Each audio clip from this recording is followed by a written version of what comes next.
Según el segundo informe del Observatorio Niñez y Adolescencia elaborado por la Universidad Central, el cumplimiento cabal de los derechos del niño en nuestro país requiere de un cambio cultural, institucional y a nivel de Estado. Esto tras detectar problemas, por ejemplo, a nivel de igualdad de oportunidades y consumo de drogas. Vamos a ahondar en este y varios temas. Nos acompaña en CNN Chile el director de la carrera de Psicología e investigador de esa casa de estudios, Javier Romero. Gracias por acompañarnos, Javier. ¿Cómo estás? Muy buenas tardes, muy bien. Mira, este Observatorio de la Niñez y la Adolescencia, Cuento en Chile 2014, Así es. Tiene varios puntos por los cuales abordar, ¿cierto? Yo anunciaba algunos, pero tiene que ver con la pobreza, con la indigencia, con la educación, con muchos temas más. ¿Cuál es el punto realmente crítico y preocupante? A ver, yo partiría por aclarar una cosa respecto del informe. Este es un segundo informe y hay un conjunto de organizaciones que trabajan en él, entre otras la Universidad Central, pero también la Asociación Chilena Pro Naciones Unidas, el Diplomado en Políticas de Infancia y también los hermanos maristas en una fundación que trabaja en solidaridad internacional. Todos ellos hacen posible claro, todos estudio. ellos hacen posible que el estudio se haga y como bien tú decías, hay cuestiones que llaman la atención y una de ellas tiene que ver con la importancia en este análisis sobre los niños y los adolescentes en Chile de algunas cuestiones que son estructurales, en este caso la desigualdad, la pobreza, y eso tiene un impacto a nivel de todos los indicadores que fueron medidos en este y en el informe anterior. Entonces, en eso yo creo que hay que poner especial atención respecto de cuáles son las políticas públicas que podrían ayudar a que esto, las brechas que hay no sean permanentes y podamos achicarlas en pro de igualdad. Voy a recoger algunas cifras. 14,4% de la población vive en situación de pobreza, pero esto además es un estudio que se realiza a lo largo de todo el país, donde hay especial atención y preocupación en lo que ocurre en dos regiones en especial, que están por sobre ese promedio, que es el Biobío y la Araucanía. Sí, a ver, ahí bueno, las cifras generales del país y que hablan de que vivimos en un país muy desigual, también se expresan con harta crudeza con los niños y los adolescentes en Chile.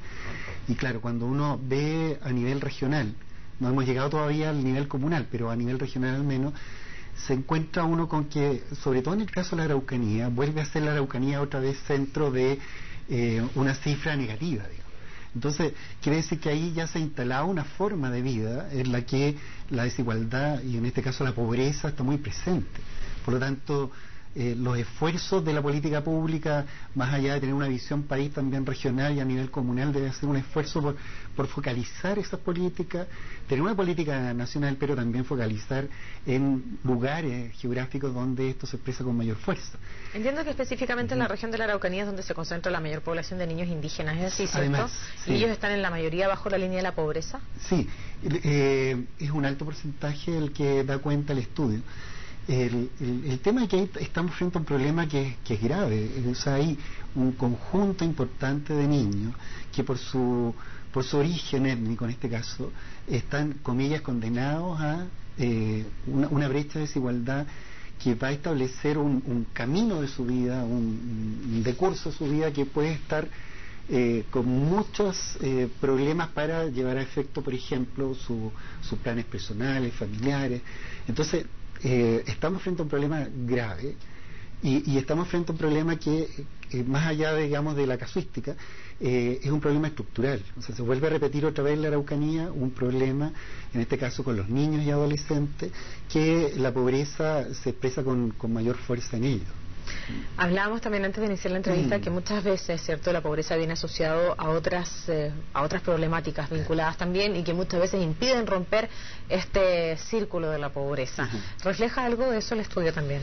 Sí, lo que pasa es que hay también hay que notar en el estudio que cuando uno dice que hay una cuestión estructural que recorre la biografía posible que pueden instalar estos jóvenes, estos niños en su vida, uno se hace la pregunta, bueno, esta generación, y en este caso en particular los que viven en tal lugar de Chile que tiene peores indicadores, estará condenada a vivir un decurso de su vida que finalmente los tiene como atrapados en algo que no va a dar cuenta de un cierto cambio social que nosotros queremos, que nosotros aspiramos a que Chile sea más equitativo. ¿Van a ser parte ellos de eso? Entonces, parte de las cosas que que el estudio informa es que hay brechas que se han mantenido por mucho tiempo más o menos iguales. Y eso implica que para hacer cambios ahí, quizás la mano del Estado, la mano de los gobiernos regionales, comunales, va a tener que ser, va a tener que tener primero un apoyo sustantivo para invertir en eso. O sea, ¿qué significa invertir en los niños de Chile? Entonces hacerse la pregunta y que el Estado responda y que los gobiernos de turno puedan hacer también una inversión en esos niños que son los futuros jóvenes y los futuros adultos de este país. Entonces, ¿estamos o no por cambiar esa situación? Es la gran pregunta. Ahora, se ha ido avanzando, de hecho también se ha ido avanzando en los llamados que se hacen desde el gobierno, desde el Estado, para conformar comisiones especiales para tratar estos temas. Sin embargo, ¿quién más se necesita para avanzar en estas cosas? Se mencionaba el tema del consumo de drogas. Sí, eso te iba a preguntar también.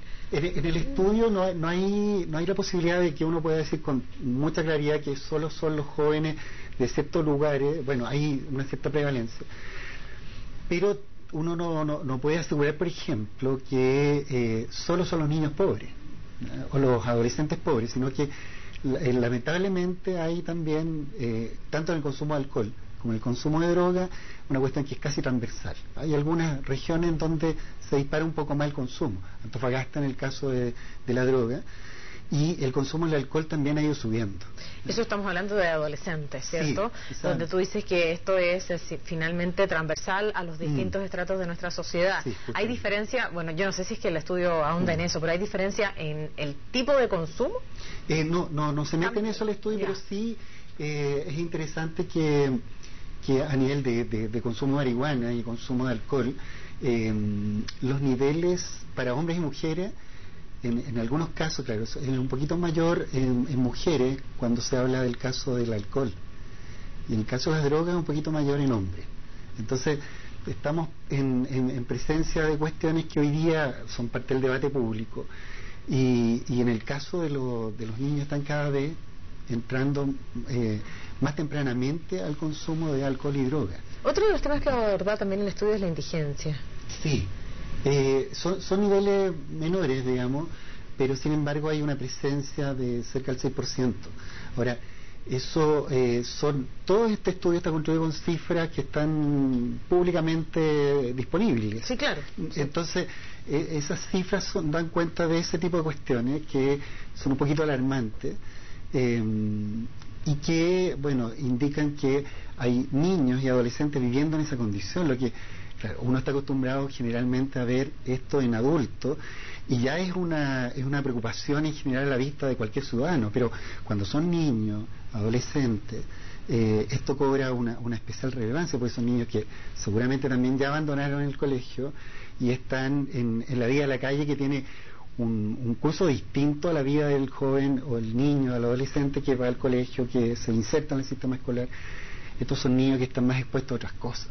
Entonces, ahí efectivamente hay un espacio de preocupación mayor.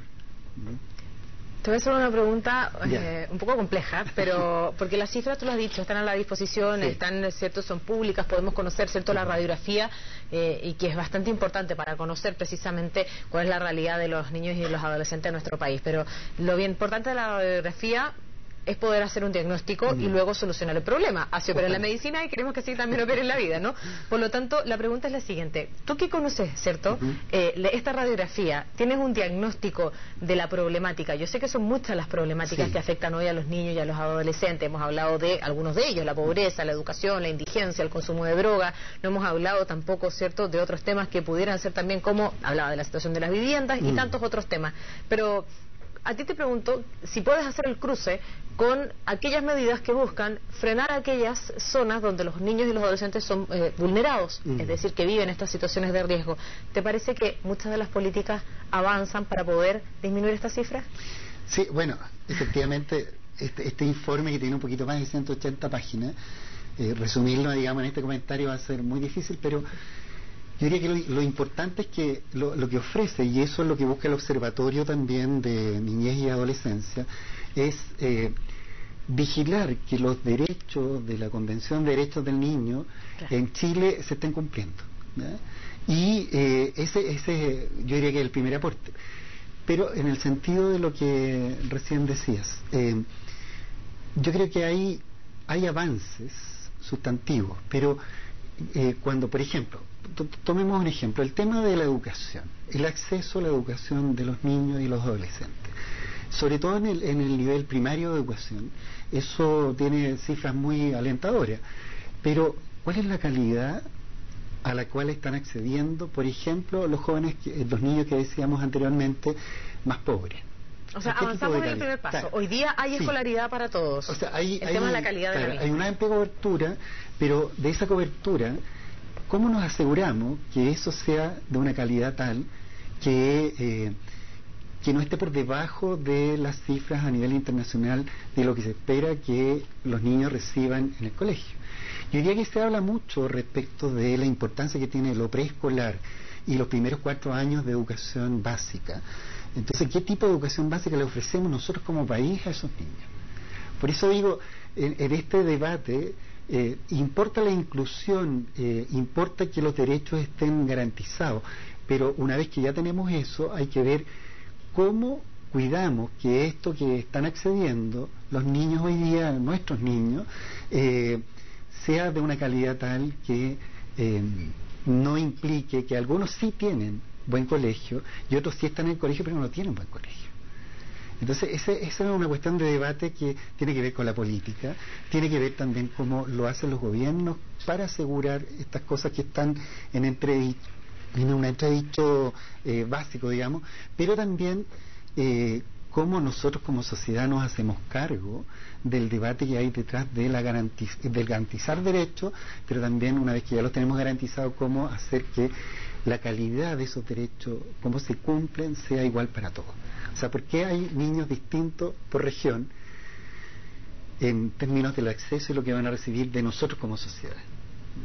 Entonces, ese es un tema que nos va a cruzar en el debate siempre, porque como somos un país desigual estructuralmente, en particular con los niños va a ser esta cuestión también un poco más compleja de resolver. Y esto tiene que ver no solamente con los niños, ni con la familia, tiene que ver con toda la sociedad. Ya para finalizar la entrevista y en favor de la transparencia, ¿cuál es la metodología que ustedes utilizan para poder llevar a cabo este trabajo elaboradísimo por lo demás y que entrega importantes cifras? Claro, todo el informe está construido a partir de cifras que están disponibles públicamente, de organismos del Estado y otros organismos que entregan cifras respecto de lo que se está haciendo con infancia. Entonces no es que se haga una encuesta, sino que más bien se revisan las cifras y se publican en este compendio, por llamarlo de alguna forma, que da cuenta del estado en que los derechos que se tienen que sobrevigilar desde el gobierno, desde el Estado, cuál es el estado en que eso está hoy día, respecto a las cifras que se publican desde los diferentes ministerios, desde los diferentes organismos que trabajan en educación, en salud, en el cuidado y garantía de los derechos civiles y políticos de todos los chilenos. Entonces, a partir de eso se hace. Perfecto, pues gracias entonces por compartir parte de estas cifras. El análisis, tú lo has dicho, el acceso, ¿cierto?, a este trabajo está disponible para que todos podamos conocer la realidad que viven los niños y los adolescentes de nuestro país. Gracias. Muchas gracias por la oportunidad.